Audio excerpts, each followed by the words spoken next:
organizational capacity of the group is too low, given what you're dealing with, it'll underperform. When you wrote the book, who did you have in mind? In other words, our audience are CEOs of business owners running companies, roughly up to about $100 million in annual revenue. But I'm wondering, who is the target audience for your book? That's a great question, and I had a lot of conversations about this with my editor at McGraw-Hill, and it really is anybody who wants to wrestle with tough problems and help their organizations, teams, or communities do it, and to get more traction, to get more leverage. So I also do a lot of work with your audience as a Vistage speaker for 17 and a half years. I do a lot of work with small to mid-sized companies, but also on the faculty at the Boeing Leadership Center in St. Louis. I do a lot of work for the Centers for Disease Control. But I've also found this stuff really useful in small community groups, nonprofit organizations, and I've done some pro bono work with faith-based organizations. So any place people are working together where they need to address tough issues and they need to keep defensiveness low to work those issues well, I think my work has a broad application. We're talking with Craig Weber. He is the author of the book that we're focusing on, Conversational Capacity, but he's also an entrepreneur and business owner and consultant. His firm is Weber Consulting Group. So I'm going to reach out to you after the show and invite you to get onto my curriculum because I lead multiple CEO peer groups here in Orange County. Would love to have you speak with them if you're so inclined, Webb. I would absolutely love that. Okay, Craig, that'd be great. So let's kind of step back. You talked about the basic research that you found so fascinating that it compelled you, inspired you to write the book. Can you give us just a quick, we just have about 2 minutes left till the next commercial break, ladies and gentlemen, but I just wonder if you could just, where did the research originate? Sure. In my book, I talk about this, where my work is at the intersection of two impressive bodies of work. So I talk about, basically standing on the shoulders of giants. And the two intersections, or one cross street, is the work of Chris Argyris at Harvard and Don Schoen at MIT and their core research around organizational learning, why it is so difficult, even though in concept it may seem easy. And then the other body of work is coming from the Kennedy School of Government at Harvard, Ron Heifetz, and someone I've had the good fortune of studying and working with, Dean Williams, and their work on adaptive leadership, where you talk about identifying the nature of the problem you're solving. Not all problems are created equal. Some are more routine and technical. Others are more adaptive and messy, and the leadership requirements for each kind of problem is very different. So my work really does is focus, how do you have really good conversations in situations where that's not easy to do because the problem's adaptive and people tend to see the problem in very different ways. Do you find that, and again, since my audience tend to be the leaders of their organizations, the top executives, do you find there's a special aspect of maintaining conversational capacity within an organization that falls to the CEO, president, business owner? Yeah, I think they really set the tone for what is and what isn't appropriate, and I think they often underappreciate just how much the gravity of their authority, of their presence, actually has on the conversational capacity of a group. So very often you'll have a meeting. Break here. We're going to be back in less than 60 seconds, ladies and gentlemen. Don't go anywhere. I'm talking with Craig Weber. We're talking about his book, Conversational Capacity. And when we come back, I'd like to ask you if you could maybe share some of the concepts that are in this book that firm leaders and owners can apply to their business to see an effective and lasting change. Can you do that for us, Craig? Absolutely. All right, don't go anywhere, ladies and gentlemen. We'll be back with Critical Mass Radio Show and Craig Weber after this word from our sponsor.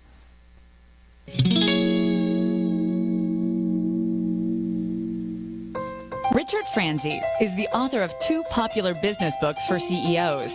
His first book, Critical Mass, The 10 Explosive Powers of CEO Peer Groups, was the first book ever written on the secret value of CEO peer groups. His second book, now with newly updated information, is Critical Mass, The Power of CEO Guiding Principles.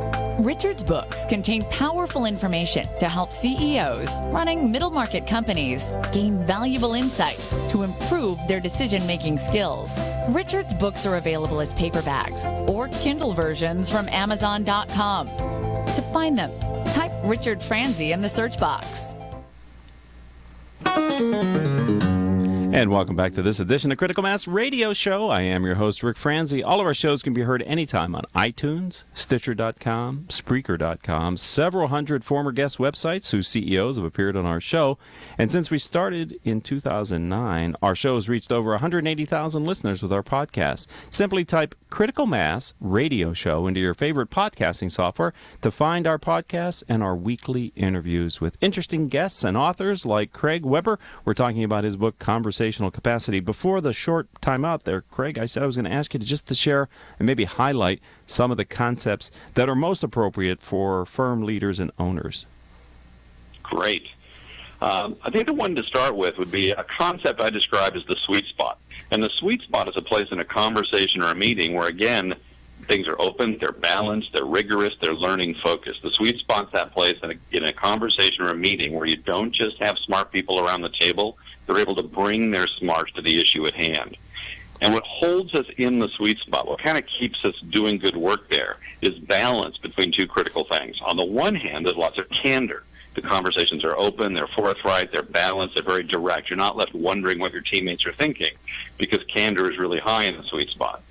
What keeps all that candor from overheating, however, and just becoming a headbutting exercise or an argument, is it's tempered or balanced with lots of curiosity. People are inquisitive. They're open-minded. They want to learn. When you see something different from me in a meeting, Rick, I want to find out why. Rick's smart. He's got tons of experience, and he hates my ideas. That's interesting. I wonder what he sees I don't. That's what holds us in the sweet spot.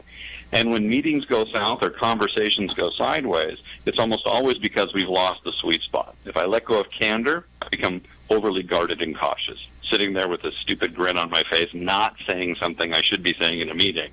And if I let go of curiosity, I tend to go the other direction and become arrogant and argumentative. And so what I really work with clients to develop is the ability to recognize there is a sweet spot and then to develop the ability to stay there. And I think as an authority figure, a CEO or an executive or a manager, this is a really important concept because your primary job is to make your organization and your team smarter and stronger, not dumber and weaker. And so building your organization's ability to stay in the sweet spot becomes really key. And for reasons we talked about before the break, often your presence pushes people out of the sweet spot. Typically, the boss walks in the room and candor is one of the first casualties. So Right. That's kind of a big deal for someone. Right. I love the curiosity on the other side of candor. And the example that you used, it sounds encouraging, but human nature, especially in a situation where people are tense or guarded, being challenged publicly, especially if there's a power imbalance in the organization, can be a very threatening thing for a lot of people. Well said. That's exactly the problem. It sounds simple, candor, curiosity, okay, what's the problem? But as you aptly pointed out, human nature works against it. And there are a lot of situations in life where we tend to trigger out of the sweet spot because our need to play it safe, not look stupid, or to not risk making a career-limiting move cause us to drop candor like a hot potatoes. There are other situations in life where we'll trigger the other direction, start to argue, get too big for our britches. And so a lot of the work I do is helping people come to terms with what are those situations in life where I tend to trigger one way or the other. And one simple practice I ask people to do is to keep a trigger journal. Start noticing those situations in life where, wow, I lost the ball there. What happened? And so every meeting's a chance to practice because you're constantly gaining more insight into how you're wired, so you're more conscious of how to not just recognize those tendencies, but to manage them so you can stay in that sweet spot when it counts. We're talking with Craig Weber. He is the author of Conversational Capacity. You talked earlier about modeling the behavior for the CEO and for the business owner, and I'm wondering, in addition to that, is it your experience that by being candid about learning a new skill, this candor and curiosity, that if the CEO is able to articulate the long-range value of doing it and the need to change and their support and excitement for it, does any of your research or your experience suggest that is helpful to changing a culture and bringing this conversational capacity into the organization? Great question. It actually does. And I talk about this in the book. It's not just candor and curiosity. That's kind of the high-level view. But it's also candor and courage, sometimes raising your hand in a meeting and saying, hey, look, everyone loves this idea. I hate it. That's not just candor; it's courage. Not to interrupt you, but I just saw a commercial. I don't even remember who it's for, but everybody's around a table going, yeah, that's a great idea. And then the guy goes, that's the dumbest idea I've ever heard. And then they cut to a scene of, I think, him standing out in the street with all of his stuff from his desk. So Exactly. Yeah, that's exactly the picture people have in their heads. And that's one of the big reasons people don't do it, is they're afraid of standing on the curb with a box of their stuff 20 minutes later. So it's not just candor, it is courage for the very reason you just described. That's exactly right. And on the other side of it is curiosity and humility. And what you described, where a leader says, look, you know me, I've got strong opinions. I'm not afraid to wave them around. I'm in a senior position of authority. But I'm really trying to manage my authority more effectively. Here's some things I'm doing, but I'm not naturally good at it. So I need first off, some patience. And secondly, here's some ways you can help when I inevitably drop the ball. I think being that open, being that vulnerable, being that clear is a great way to send a signal that you're not just joking around. This isn't some gimmick you picked up and you're going to forget about it after 3 or 4 days, but it's something that's probably going to last because you're actually inviting the group to help you. Right. If you have a culture where shiny balls get the CEO's attention, then that's a risk, I would think, for introducing some new technique and skill like this. But if the leader, has the street credibility with the people that this is something that's an ongoing process improvement, personal and professional growth, then I think the opportunity to bring in a new concept like this and make it part of your culture has a greater chance of being successful. Absolutely. And what I often work with clients to do is to tailor a conversational code of conduct for their organization and team. So there's a set of principles and a set of measurable behaviors the team agrees to, so that and how to hold each other accountable when somebody inevitably drops the ball. It's going to happen. We're people. So let's just acknowledge that and say, hey, no big deal. If somebody leaves the sweet spot, here's how the team's going to help them get back. So it's a shared framework, not just for what a team or a business is working together to accomplish, but how they're actually going to work together to accomplish it. And I think that also sends a strong signal that this is something that's going to last. In fact, a lot of teams will actually blow it up, frame it, sign it, and put it on the wall in a prominent place in the organization. So here's an agreed-upon set of protocols by which we're going to operate.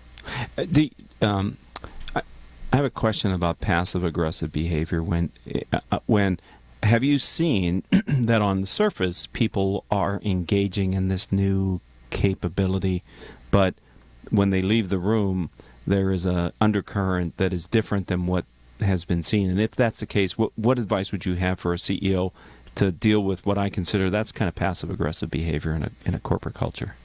Yeah, it's very common, actually. One of my clients calls that "say yes, do nothing." Right? I thought that was funny. Yeah. Right. I think that's often a sign that someone's left the sweet spot at the expense of candor. They're not being as open, as direct about concerns or worries or reservations they have. So they don't bring it up in the meeting. They put on the smiley face and pretend to agree, and then they go in the hallway and start working the problem. And two things about that. Often it's not that they're bad people. They genuinely have the good of the organization at heart.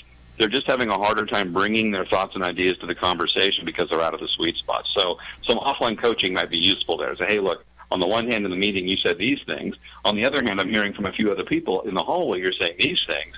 What is it? First off, is this accurate? And if it is, what prevented you from bringing it up in the meeting? And how can I help you bring more of your concerns to meetings in the future? So I'd look at that as a learning opportunity, as a coaching moment, rather than as a chance to slap their hand or hit them over the knuckles with a ruler. And last point in this book, and about the book, because I'm fascinated with the concept and loved what you're doing. I'm speaking with Craig Weber, and he is the author of the book, Conversational Capacity.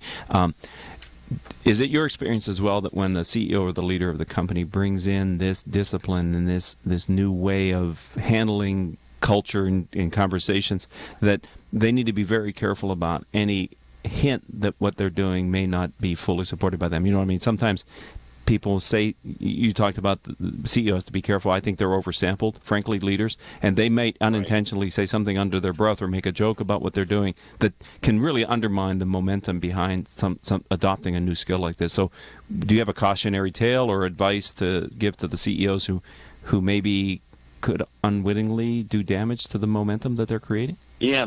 That's another really good observation. The first thing to do is look hard in the mirror. I think the last thing you want to do as a leader is just think, hey, this is great. My team needs this. And just impose it on your team. You need to change. Right. Boy, this is really helpful. I read a book I think you're all going to find helpful. I think an interesting... Go off and practice. Yeah, go off and practice and let me know how it's going.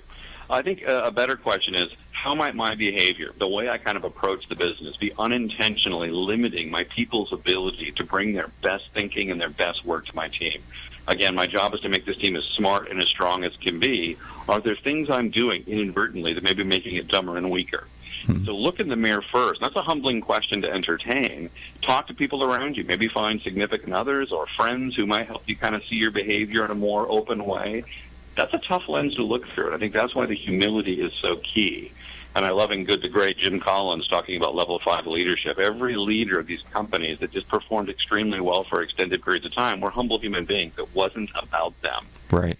And so I talk about conversational capacity being a martial art, but it's not a martial art where the other person is your opponent. In this conversational martial art, if you want to stay focused on learning, candid and curious, your opponent is always your own ego. And so as leaders especially, we need to learn to take our ego to the mat and focus on what matters, helping people bring their best to the business. If you had an advice for a listener out there who felt they had a book in them, what advice would you give to someone who wants to write a book about how to successfully write and then, as you've done, publish the book? That's a good question. I think first off, I think go for it. I mean, you'll probably find nothing in life that'll provoke and spark more learning than the activity of writing a book. But I think make sure you realize how difficult it's going to be. I thought because, I speak well, I can deliver the ideas verbally, that writing should be a walk in the park. It was much more challenging than I ever imagined. I think make sure your ideas are unique, make sure they're interesting, and most importantly, make sure they're useful. Far too many books out there are kind of interesting, but they don't really spark much in terms of usefulness. So I really, try to make it useful. And then I think in terms of publishing, I went with an agent. I have Lauren Reese at the Reese Agency, who's fantastic, and he was a great Sherpa for me because it was my first book. So that's a question. And then really make sure you find an editor and a publishing house that believes in your work. I was really fortunate with McGraw-Hill because my editor, Casey Ebro, was just fantastic to work with. But I've heard from a lot of other colleagues that's not always the experience. So really do your due diligence and don't feel just because someone says, yeah, we'll do it. Don't just jump into bed with them right away because, it may be it may be a bad fit for the book. Are you planning to write another book? I'm in the process of that now, actually editing a manuscript of a second book. Yes, sir. Is it in the same area? And if not, you want to come back on Critical Mass Radio Show when you drop it and talk about it? I would absolutely love to. And it's similar. It's a book about how an individual can build their personal conversational capacity while doing meaningful work, while trying to inspire constructive change. Beautiful. If you're going to practice these skills, it might as well be on something that matters. So, Craig Weber, if somebody wants to buy your book, and hopefully after listening to this short interview on Critical Mass Radio Show, they want to, I would encourage them to consider that. Where do they find it? How do they buy it? That's a great question. Thank you for asking. You can find it almost anywhere books are sold. So Amazon.com, BarnesandNoble.com, 800CEORead.com is a great source. It's also available on electronic format. So it's a fairly easy book to find. And if you Google conversational capacity, a number of options should pop up. Well, I've thoroughly enjoyed this conversation, Craig, and I'm so glad that you were brought to our attention and we were able to spend this time on Critical Mass Radio Show. I do look forward to having you speak to my CEO peer group sometime later and sharing a bit about what you know about conversational capacity with the leaders here in Orange County. Thanks for being a friend of our program and a part of our Critical Mass learning community. Thank you very much, Rick. This has been a real treat. I appreciate the opportunity. You're welcome. Have a good day. You too. All right, ladies and gentlemen, don't go anywhere. We're going to be doing our second segment here on Critical Mass Radio Show. Nick Kovacevich is our guest, and he will be in here in the studio in just a minute, so don't go anywhere. Nick will be sitting here in a minute.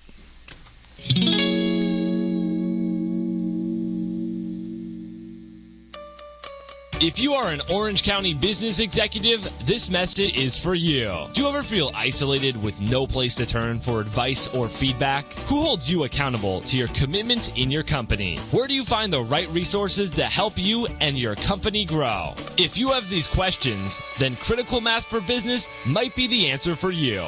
Critical Mass for Business is committed to helping you make better decisions. These are groups of peers running businesses just like you, providing a great sounding board to test ideas and concepts, review plans and goals, and present issues and opportunities for discussion. The result is improved strategy, accountability, people, and execution skills. If you are interested in learning more, go to www.criticalmassforbusiness.com and learn more about our executive peer group.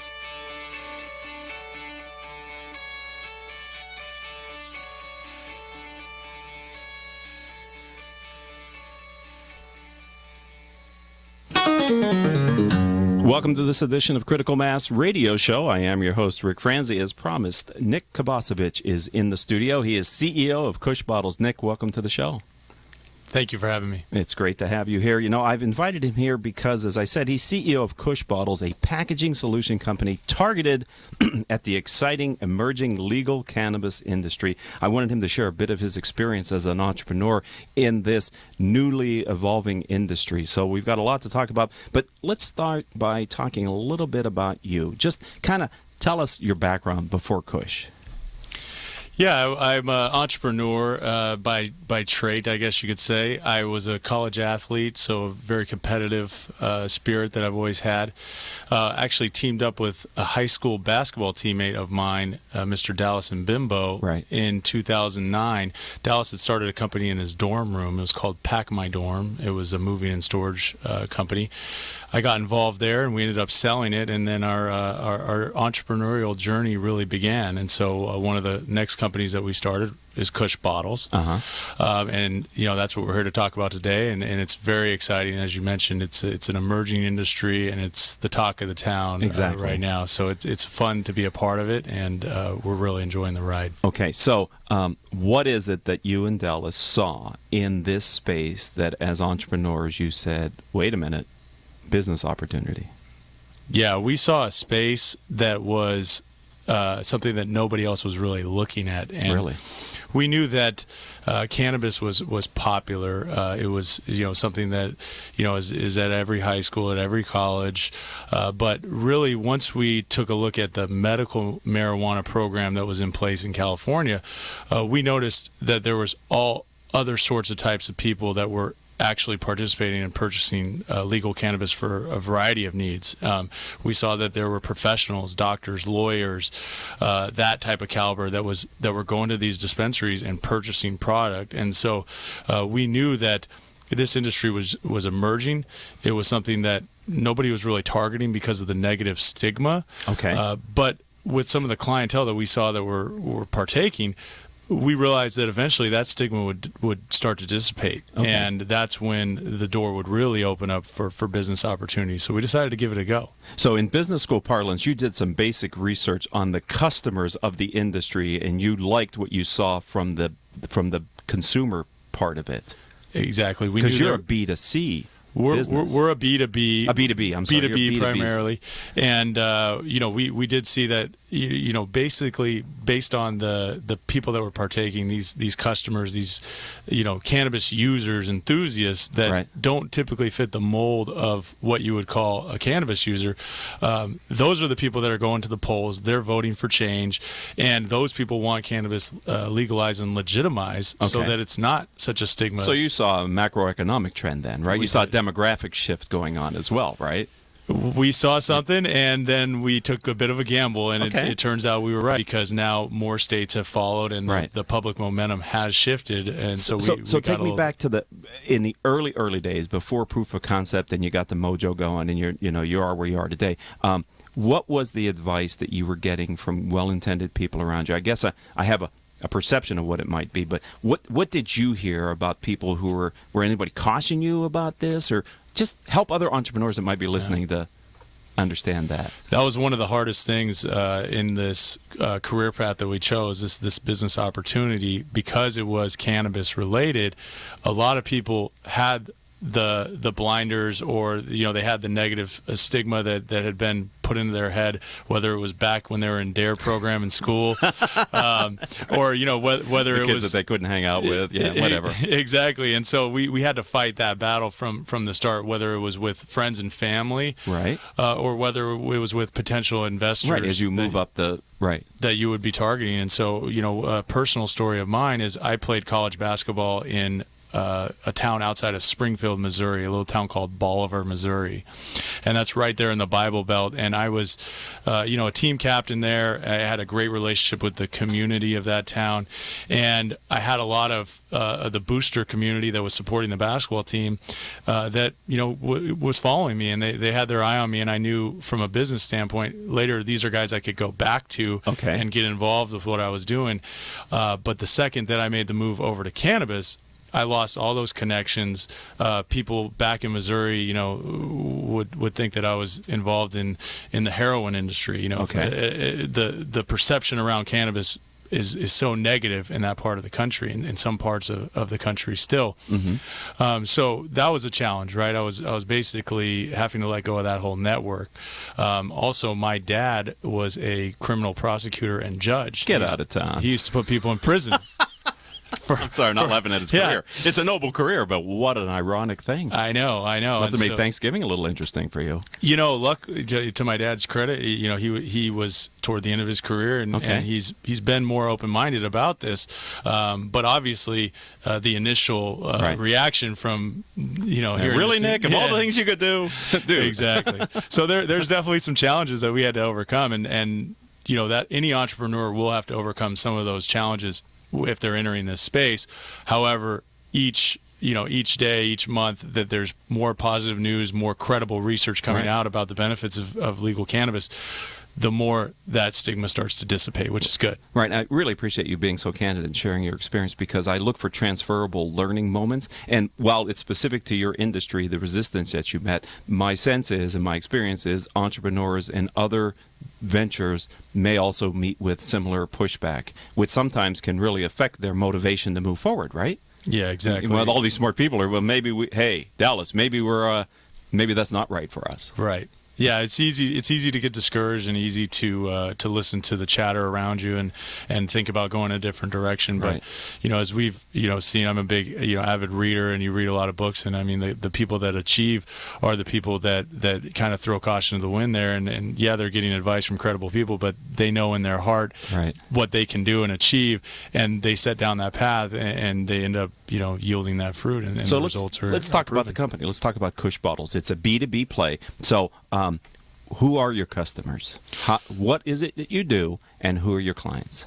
So Kush Bottles is a leading compliant packaging solutions provider. We provide packaging solutions, and we also provide ancillary products to the legal cannabis industry. And so our customers include medical marijuana dispensaries, which is where we started in the state of California.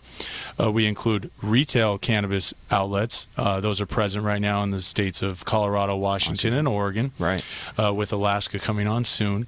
And then we also deal with the other people in that supply chain, the cultivators, the growers, as they're going to need, at some levels, they're required to package in some markets, but they're also going to need ancillary products. They're going to need, consumable gloves that their employees are wearing when they're handling the cannabis. They're going to need, whether it's a grinder or a lighter or another type of giveaway they want to do, they may be purchasing that from us. Mm-hmm. So we have a vast array of products that can apply to the cultivators, the guys that are processing, that are making edibles, and ultimately the retail outlets. So those are our kind of three core categories of our customer base. Okay, so when you entered the packaging space, and very nice positioning of the brand when you gave the Kush Bottles. That's good to entrepreneurs understand your core message and be able to say it rote, right, and believe it. I understand that you actually look to create a differentiated product, both on the safety and quality of the product, but also on the look and the aesthetic aspect. Is that correct? And if so, can you talk a little bit about that? Definitely. We, just like any other industry, right? Cannabis is becoming more and more competitive, and people want to differentiate themselves and differentiate their brands as market leaders in the different markets. And so one thing that we recognized early on, that if we were going to be that packaging provider, the one that's telling our customers how they should market and brand themselves, essentially how they should stand out on the shelf, right, then we needed to exemplify all of those characteristics ahead of time. I follow that logic. So we invested heavily in our branding, in the products that we offer and how we portray them, in being a higher quality, really just a better product that we brought to the market. And so better materials that it's made with. Better materials, U.S. manufacturing. We invest in a lot of those types of products. And then we've invested in proprietary products that nobody else has access to, because as we've seen the trends, as we've been around since 2010, now we're able to predict where the market's going a little bit, and maybe a product that's going to fit where the market's going, but also a product that's going to have longevity in regards to how it fits with the compliance and regulations, because that's another big aspect of this industry. Do you think you have first mover advantage in this, and that being in the industry for 5 years, that's a long time for this industry, right? I mean, 5 years is 5 years, but you were in it, things were different, as you talked about earlier. So do you have a bit of the first mover advantage where you're kind of in the market and recognized as being kind of first? We do. We have multiple advantages because of our tenure and being around since 2010. The first mover advantage, obviously, we're getting to market and we're getting in front of people, and people know our brand and they respect our brand. The other thing to consider in this industry is it's being regulated state by state, and it's being regulated in a way that's allowing small business operators to compete. Really? Because they're giving they're allowing for only a certain amount of licenses and types. So a big corporation can't come in and grab them all, right? In some markets, you're only allowed to have one license. And if you're a tier 3 producer in Washington, you can grow in 30,000 square feet, and that's it. So you can't do 130,000. You can't do 500,000. So it prevents some of that big business aspect from coming in. So you have smaller local operators. There's a lot of states that have residency requirements. So the people getting these licenses to cultivate, these people getting these licenses to retail, have to be at least, the organization must be at least 50% of made up of that state's residents. Wow. So they're creating I like all these things. I mean, it's allowing small business. It sounds good. Yeah, I'm a fan of small business. And it is. And so, I think they're doing that because they want, to kind of keep big business out at the start, but they also want to reward the people that put the hard work in to get cannabis legalized in their state. So it's good to see. But what that means is we have a lot of operators that are coming from, small business or cannabis industry, pre-legalization. And these guys are going to be more of your grassroots type of movement. And in states like Oregon and Washington, Colorado, they're not the most keen to a big business coming in and taking a ton of market share and making money off of their hard-earned work to get this program legalized in the first place. So what we want to show people is that we're participating. We've been there since 2010. We've helped shape the industry as it is today. We've helped push some of these initiatives forward that benefit our customers, and we're local. We have facilities in Orange County. We have facilities in Denver and in Seattle. And so we're actually participating on a local level. Community. We're part of the community. You have a footprint there. You're employing local people. We want people to know that we have local people there that understand the market. We meet with the regulators in those unique markets, so we have a macro understanding of what they're dealing with on a day-to-day basis, so we can really be a partner to them, not just a company that's coming in to make money off of what they've done. Right. Well, okay, Nick, we're going to take a short break here. Don't go anywhere, ladies and gentlemen. I've got more questions of Nick. It's a fascinating business and a fascinating industry. So we'll be right back on Critical Mass Radio Show after this word from our sponsor. Richard Franzi is a highly sought-after keynote speaker on topics of interest to CEOs of middle firms across North America. Richard's talks include Killing Cats Leads to Rats, a fascinating look at how unintended consequences of CEOs' decisions impact their firm's performance. Your Gray Matter Matters, which explores how a CEO's mindset can differentiate a middle market firm and define its culture. Richard delivers talks to a variety of audiences, ranging from executive team retreats to keynotes in front of hundreds of CEOs. To learn more about his talks, visit criticalmassforbusiness.com and select the contact page or call 949-887-4104.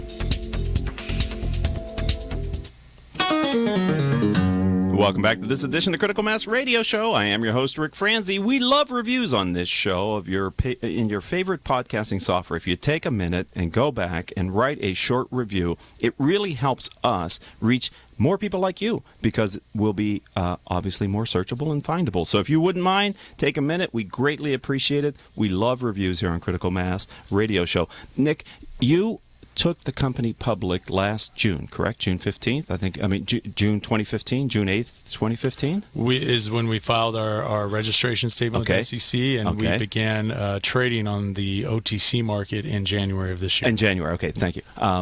June 8th stuck in my mind because that's my wedding anniversary. Sorry, so I might have got that days a little bit confused, but hey, what a coincidence. Anyway, so peel back for the other entrepreneurs that are out there that are running private companies. Why did you and Dallas decide to go public, and that was the time to file and then later to go public?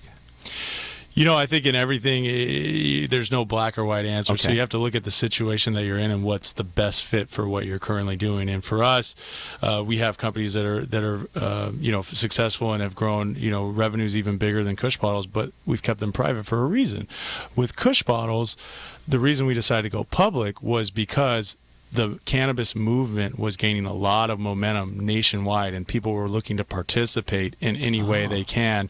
And so you have, the vast majority of the country at the time was unable to have a legal cannabis program in their state or where they could do business. So how else are they going to be able to get a piece of this green rush or this cannabis movement? Well, they can invest in a public company or buy public stock. And so what we were seeing is that companies on the public market that were in the space were getting healthy evaluations out there, which is always good to see. And companies that were in the public space weren't doing even half or a third of what we were doing as far as building a real brand, getting consistent reoccurring revenues. Yet they were being valued 5, 6, 10x of what we were being valued on the private market. Then, yeah, right. So, we wanted to get out there. We wanted to do things the right way. We wanted to kind of set the tone, and our goal was to really hit the public markets and then create a platform in which we could essentially let the country know or the world know that there is legitimate businesses operating in the cannabis space. The cannabis industry is a growing and legitimate industry, right? Some people don't realize how big it's getting, how big it has gotten to, and how big it's going to be in the future. So we figured that going public really would give us that platform and that voice to get out there and show people that this is a real movement. So if you could help share your experience of 6-7 months not being a public company, is there anything that you would share with other entrepreneurs who are considering going public? Did you learn anything in this first kind of half of the year that you would be instructional to share with other people listening to the show? Yeah, certainly. We learned a lot. We learned all the processes and how these markets work. And like with anything, there's the good and there's the bad. And so one thing that I think was eye-opening is just the amount of toxic capital that is offered to you when you get into a position of being public. A lot of firms... Can you define that term? Yeah, so a lot of firms will come to you and they'll say, hey, we'll write you a check today.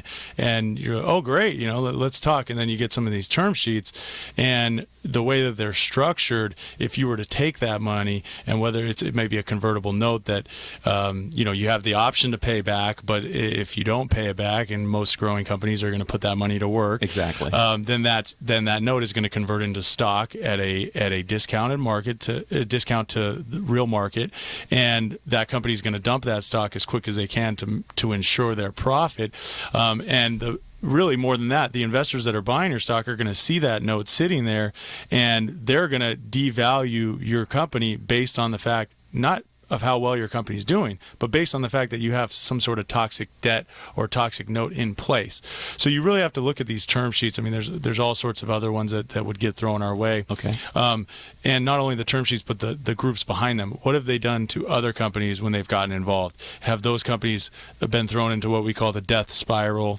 Where next thing you know, their stock's going down and they need to take more capital and it has to be more toxic and they're at 1 penny before you know it. Right. So you just have to really look and do your diligence. And there are credible firms out there. There's credible capital out there, but you have to be smart about how you navigate. So that's one of the first things that was eye-opening about this whole process. And then another thing is we looked at kind of the way that we were going public. A lot of people were doing reverse mergers and stuff that was a little bit could be deemed from the outside looking in as shady or something that was more of a pump and dump.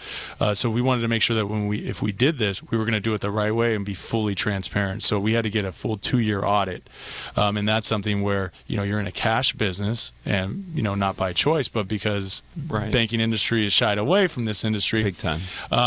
And we had to, we're startups, so we're bootstrapped. We don't have the most financial resources available to us when you talk about an accounting department. So we had to, get that in, clean it up, and get the right people in that could put the controls in place to make sure that we could be compliant with the SEC and with the GAAP standards that you need to. So a lot of that prep work, you need to be realistic about your company and your situation, and that you can accomplish what needs to get done as far as the prep steps to even get to these public markets and be successful. Because if not, you're going to get there and you're going to be drowning. And your CFO becomes very important, right? CFO becomes much more important. Much more part of the leadership team, right? Yeah. All right. Can I ask you about the next big cannabis venture? Certainly. Would you first of all set the stage for where it is and give us an update on where you are within the process? Yeah, the next big cannabis venture is a contest that Dallas and myself we're still the largest shareholders of our company. We have been very successful in several different entrepreneurial endeavors, and we like the cannabis space because it's all emerging businesses. It's everybody's bootstrapping. There's not a lot of institutional capital available because of the federal rules, the illegalities surrounding cannabis.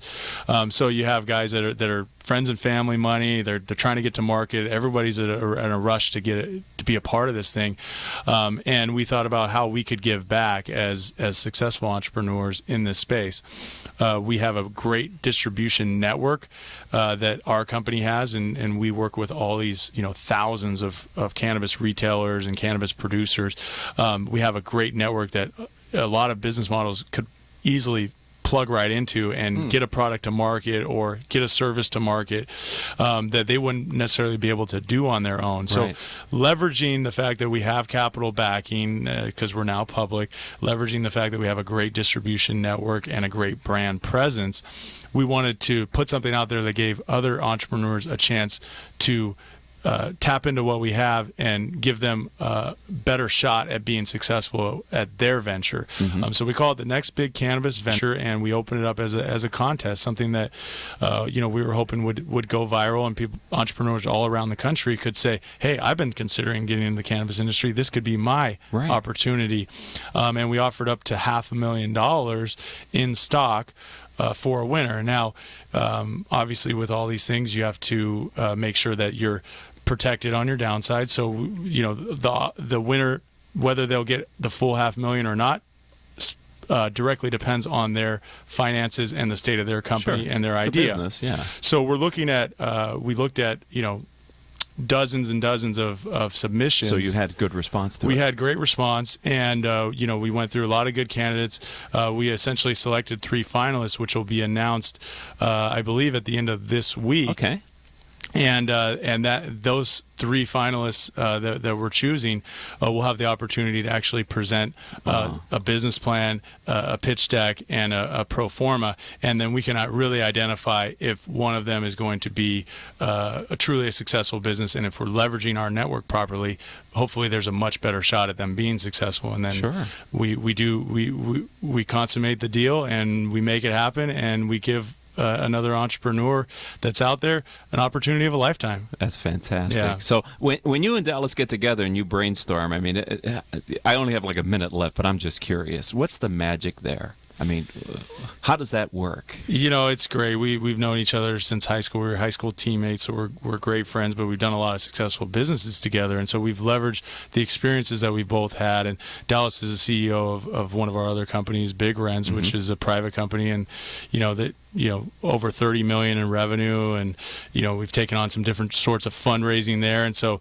his experience, now I'm running a public company. And so I have all this public knowledge and experience. And so what we've seen in the market and the people we've dealt with, and we know what's scalable and what isn't. And so when we brainstorm, we really have a lot of experience to draw upon and a lot of good resources at our disposal. And so, folks like you that are dealing with entrepreneurs on a daily basis, those are the type of resources that we have access to. And so we can kind of formulate what we think is going to be a successful venture, who's going to be a successful entrepreneur given their pedigree. Right. And so it's really neat, and we've seen things work. We've seen a ton of things fail, but all the while we've had fun doing it. We've further developed our relationship, and we've been successful in a lot of areas. So it's been a blessing, and we're happy to be a part of numerous things and be an influence in numerous entrepreneurs' careers and ventures and paths. And so happy to be here, and thank you again for having me on the show. Sounds like you guys are only getting started, frankly. You're just getting started. If someone wants to learn more about Kush Bottles, how do they find the firm online? You find us online at cushbottles.com or ir.cushbottles.com. Our company is traded on the OTC, like we mentioned, under the symbol KSHB. So a lot of public data available there if people want to check it out. And we're right here in Orange County. I mean, we're in Santa Ana, and so we have customers that come in on a daily basis that want to check out our product offerings and talk to our credible team members that understand the industry. And a lot of entrepreneurs looking to get in the space. A great place to start is coming and consulting with us, because we offer all this stuff for free. We're trying to earn your packaging business. We want to be a true partner, but people have questions, right? They've never been in the cannabis industry. There's a lot of regulation, a lot of very dynamic things happening in the industry, and our job is to be up to speed on all of them and to be a resource for our customers. It sounds like it's a very strong ground game, but you have to be careful how high you get up, because the federal government is sort of flying at a certain level, and you got to watch those boys. So there's all sorts of nuances that makes our industry very unique. It's gone by so fast. I can't thank you enough for coming in and sharing just a little bit of your experience for the benefit of my audience. Thanks for being a friend of the program and a part of the critical mass community, Nick. I've really enjoyed it. Definitely, and I appreciate all the good work you do in the entrepreneurial community, and I'm glad I could help, and I'm happy to be on in the future. Okay. Should it permit. Good. All right, ladies and gentlemen, thank you for listening to the show. We'll be back here on OC Talk Radio next week, Tuesday, 4 to 5 p.m. You have been listening to Critical Mass Radio Show Business Talk Show, focused on exploring topics of interest to CEOs who are leading middle market companies. With your host, Richard Franzi.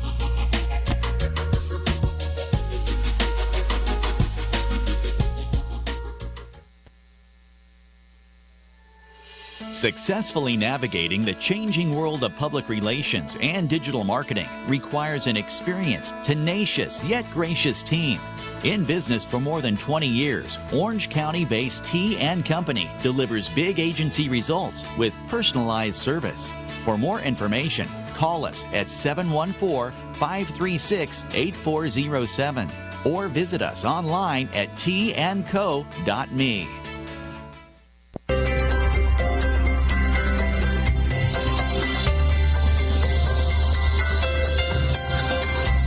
Welcome, everybody. It's time again for the OC Spotlight, where we take a look at the most interesting people doing the most fascinating things right here in your own backyard. Today, we're very privileged to have with us one of the longtime voices here for Orange County, Orange Coast Magazine. Did I get that right, guys, here? Orange Coast Magazine, and Marty Smith, the editor, along with Brian Connors, who normally hosts our Catapult Your Business show. Welcome, guys. Thank you. Hey, Paul. Tell me how many years Orange Coast Magazine? It seems like it's been here forever.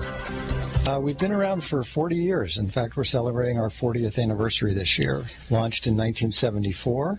Orange County's gone through a few changes since then. And I'll bet. Yeah. We had some fun in our October issue looking at the way styles have changed over those 40 years and other realities of life in Orange County. There wasn't much of an Orange County then. We were just a sleepy little bedroom of adjunct to L.A., I would think. Right.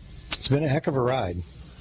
And now, how big would Orange County be if it stood on its own, if it was its own media market? I know it's not considered one because we're under the umbrella of an even bigger one, L.A. still. But if Orange County was its own separate media market, wouldn't we be like in the top 10 or something? Oh, absolutely. I mean, with 3.5 million people, that's many times bigger than cities like Pittsburgh or Minneapolis. Yeah, right. Yeah, you think about it, right? Yeah.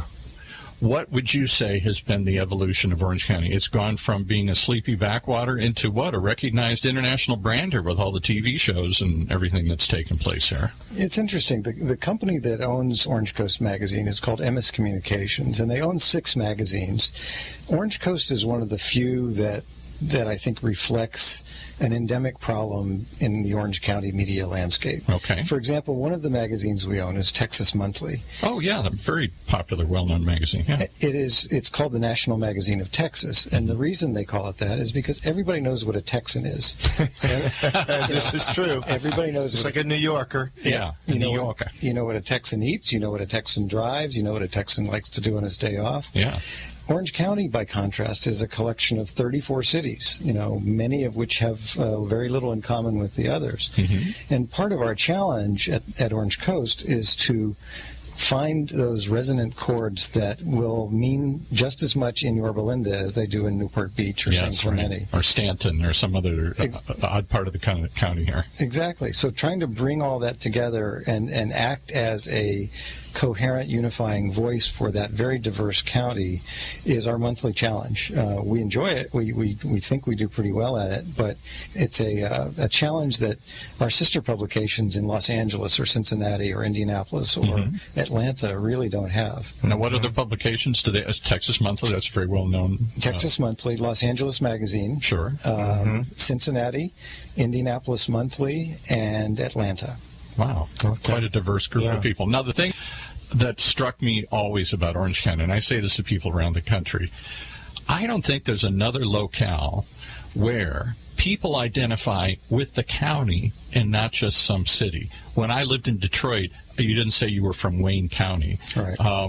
You don't say you're from, when you're in Dallas, you don't say you're from Tennant County. But here, somehow the identifying feature is the county itself. It's not any individual city here. Our airport is Orange County Airport. Right. Interesting, yeah. The newspaper in town is the Orange County Register. And I don't know if that just came about or if that was an evolution, but that seems to be totally unique. Is there any other place in the country that identifies, we think of ourselves based on the county? Not many. We are certainly, and I was actually privileged to be part of that evolution. Back in 1985, when I moved here from Pittsburgh, the Register was the Register. It was not the Orange County Register. Yes, right. Before there was the Santa Ana something Register. There was the Santa Ana, and then Santa Ana stopped being as meaningful on a national level as Orange County did, and the Orange County Register made the choice, let's brand it. Let's make Orange County a brand name. And then, its reputation and its public image for years was, very one-dimensional, very conservative, land of Nixon. Yes. Yeah, that's interesting. And it's gotten much more multidimensional. I'm not saying that necessarily in good ways. The Real Housewives of Orange County, in some ways, reinforced that. Right. Laguna Beach and all those shows. Yeah. Right. MTV shows. So we have a national identity. Whether it's the one we wanted or not, I don't know, but we do. It seems to be surf and sun. There's a lot of surf companies and stuff here. It seems to be kind of this glitzy, glamorous, upscale image, although the counties not all fit that profile here. And I don't know, Orange County, when I moved here, was you used to say behind the orange curtain. It was the backwater. It was the forgotten area. And now in many ways, I think we're hipper, cooler than Los Angeles. I'll give you an example. Every year we do an issue where we name the 10 best restaurants in Orange County, or best new restaurants. We alternate them, either best restaurants or best new restaurants. This year we did best new restaurants, and the best... Talking about trying to develop here for some time is a show that focused on, for whatever, we keep wanting to call it Cocktail Nation or something, but there's a return to craft cocktails. There's a return. I'm not a big drinker, but if I'm going to have something, I want one of these old-fashioned, highly, what would I say it? Labor-intensive. Labor-intensive. There you go. That's the perfect way to put it. Where it's very entertaining, and he mixes all this. It's got lots of different crazy things in it. And for a long time, I didn't think that was Orange County. And I can't tell you quite a number of little gastropubs or little bistros or little funny little places that are all sorts of doing crazy and unusual craft cocktails here. And it's all centered right here, and it's amazing what's happening. And little microbreweries opening up. We had the guy from Saddleback Brewery on and a couple others. I know there's one, the brewery up in Tustin and some other places.